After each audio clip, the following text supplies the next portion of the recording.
BX1+. L'invité de Fabrice Grosfilet. Notre invité politique aujourd'hui, c'est Martin Casier, député bruxellois pour le Parti Socialiste, député également au Parlement de la Fédération Wallonie-Bruxelles. Il y a l'union sacrée pour contrer la précarité étudiante en ce moment en Belgique francophone ? Écoutez, c'est en tout cas tout le travail qu'on a mené et effectivement, je suis heureux de pouvoir dire que c'est le cas puisque tous les partis, majorité comme opposition dans tous les parlements, ont voté une résolution interparlementaire qui traite la question de la précarité de manière la plus transversale possible, donc oui. Alors, ce texte dont on va parler maintenant, donc cette résolution, elle a été votée il y a déjà une dizaine de jours au Parlement de la Fédération Wallonie-Bruxelles, ce qu'on appelait autrefois la Communauté française. Ça fait maintenant le tour des parlements, donc notamment ça doit être voté à Bruxelles, en Wallonie. Ça demande quoi ? Ça demande des choses très concrètes pour les étudiants qui peuvent vraiment rencontrer la situation de précarité qu'on a pu observer à l'occasion de la crise du Covid-19 ? Oui, peut-être préciser que, en fait, c'est concret parce que justement, on a basé ce travail sur des auditions. Pendant plusieurs mois, on a auditionné des acteurs de terrain, évidemment des représentants étudiants, mais aussi des services sociaux, des CPS, des acteurs des banques alimentaires, des acteurs du logement, des acteurs des transports, bref, tout ce qui concerne la vie étudiante. Et effectivement, vous avez raison de le dire, notre volonté, c'était de faire une résolution la plus pratique, la plus concrète possible. Concrètement, vous proposez quoi, par exemple ? Donc, typiquement, il y a évidemment, et pour le Parti Socialiste, c'était des enjeux essentiels, les barrières à l'accès. Et les barrières à l'accès de l'enseignement supérieur, c'est évidemment les frais liés à l'inscription. Et donc, la résolution, elle propose à la fois d'étendre le gel du Minerval à tous les cursus, mais elle propose aussi, ce qui n'était pas dans la déclaration de politique communautaire, de travailler, par exemple, souvent dans les hautes écoles et les écoles supérieures des arts, il y a des frais administratifs qui s'ajoutent aux frais officiels d'inscription. C'est un peu une habitude historique. Et là, il y a une vraie volonté dans la résolution de les cadastrer d'abord, parce qu'en fait, il n'existe pas de cadastre, et puis grâce à ce cadastre, de pouvoir les limiter strictement. Donc là, c'est vraiment, par exemple, de lever des freins à l'entrée. Alors, donc, c'est une résolution. Est-ce que ça engage les différents gouvernements concernés, et notamment le gouvernement de la Fédération Wallonie-Bruxelles, quand un Parlement vote une résolution ? C'est pas juste symbolique ? Alors, vous avez raison de dire qu'en fait, formellement, la résolution n'engage pas le gouvernement. C'est tout à fait exact. Mais une résolution qui est votée dans 4 parlements, par tous les partis politiques, majorité comme opposition, ça a évidemment un pouvoir symbolique qui est incroyablement fort par rapport au gouvernement. Ça veut dire que le gouvernement va se sentir lié ?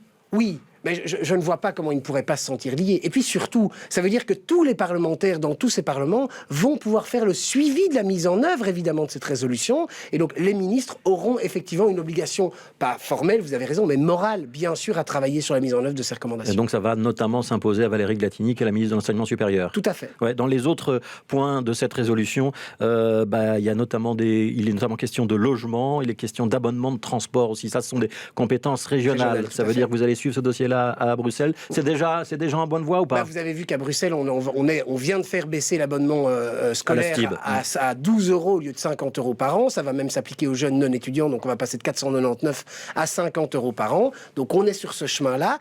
Et bien sûr, effectivement, la volonté, c'est de pouvoir encore aller un pas plus loin dans la suite de cette législature. Quand on dit que tout le monde a voté, ça veut dire que, par exemple, le mouvement réformateur qui est en majorité en Wallonie et à la Fédération de Bruxelles a voté. Il a aussi voté la partie qui peut concerner Bruxelles. Tout à fait. Ça veut dire que le PTB, qui est dans l'opposition partout, a voté aussi ? Oui, tout à fait. Et plus que voté, ils ont même co-signé la proposition de résolution. Donc, ils l'ont déposée en leur nom également. C'était M. Kerkhoffs, en l'occurrence, qui l'a déposée.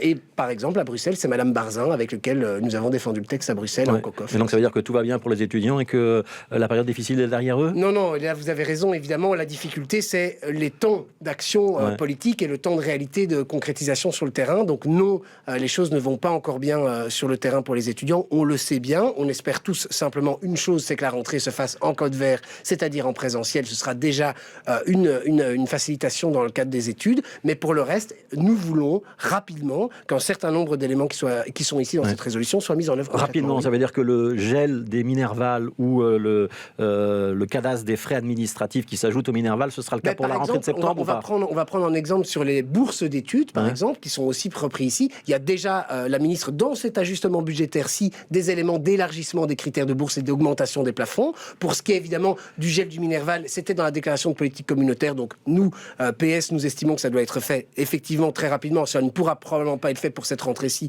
mais en tout cas pour la future. Et c'est de continuer effectivement à pas, durant toute la législature, gagner ces éléments. Oui. Mais donc le gel du Minerval pour la rentrée de septembre, c'est acquis ? Le gel du Minerval pour cette rentrée, si. Dans tous les autres cursus, non, on ne l'a pas encore voté au Parlement. Donc j'espère que ce sera, quand je disais la prochaine, je veux dire celle d'après. Pardon. D'accord. Pour être très concret, pardon. On va s'intéresser à la politique bruxelloise et à l'actualité politique récente. La grande priorité de cette législature, Martin Casier, pour la majorité bruxelloise, c'est le logement ou c'est l'environnement ?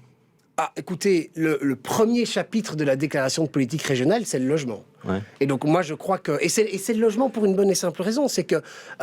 la question n'est pas, parce que j'entends dans votre question de vouloir opposer les deux. L'enjeu n'est pas du tout de vouloir opposer les deux. Simplement, on a effectivement 50 000 ménages qui sont en liste d'attente dans le logement social, et on a par ailleurs une crise du logement qui est bien plus large que cette liste d'attente. Je vous pose cette question, parce qu'on sent bien que sur un certain nombre de dossiers, en particulier sur la friche Josaphat, vous allez vous dire, il ne faut pas opposer les deux s'opposent naturellement. Il y a donc un nouveau projet d'aménagement directeur de la friche Josaphat qui réduit le nombre de logements prévus sur cette zone de 16 000 à 12 000 logements, si j'entends bien.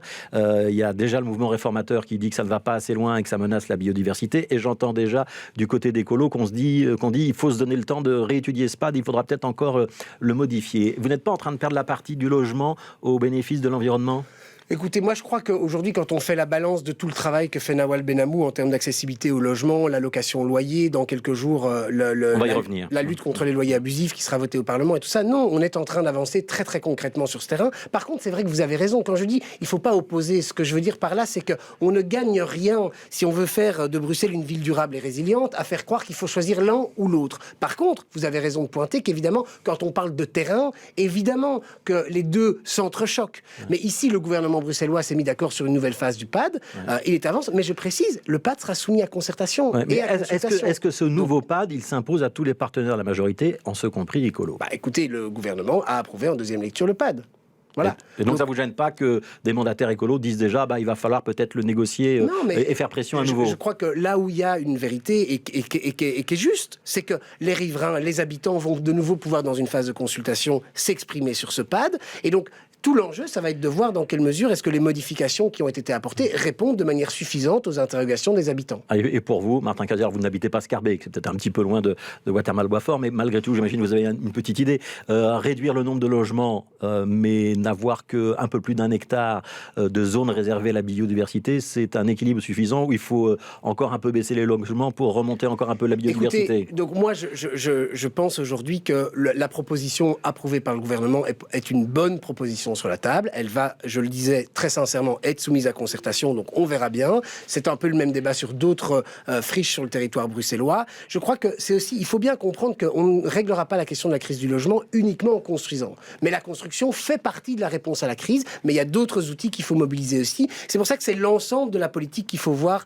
de manière complète. Alors, dans cette politique du logement, il y avait dans l'accord de majorité l'idée d'encadrer les loyers. Je pense que vous avez été co-signataire d'une proposition en ce sens. On en est où ? Ça va rentrer en vigueur quand ? Eh bien alors, jeudi, en commission du logement... Donc après-demain. Après-demain, tout à fait. On va débattre de ce texte en commission du logement. C'est un texte qu'on a déposé avec tous les partenaires de la majorité et qui vise effectivement à lutter contre les loyers abusifs, donc à éviter qu'il y ait des logements qui soient mis sur le marché à des tarifs qui soient inacceptables. Il y a tout un mécanisme qui est prévu. Ce sera donc voté jeudi, si tout se passe bien, en plénière le 19 et donc mis en œuvre au plus tard début 2022. Donc en début de l'année prochaine. On rappelle le mécanisme, il y a une espèce de cadastre des loyers. Si on est 20% au-dessus du cadastre des loyers pour la zone concernée... On est présumé abusif, et là le propriétaire pourrait justifier, parce qu'effectivement il y a des appartements qui ont des bonnes raisons de dépasser ces montants-là, donc il peut justifier, mais la présomption est qu'il est abusif, et donc c'est au propriétaire de se défendre, et à l'inverse,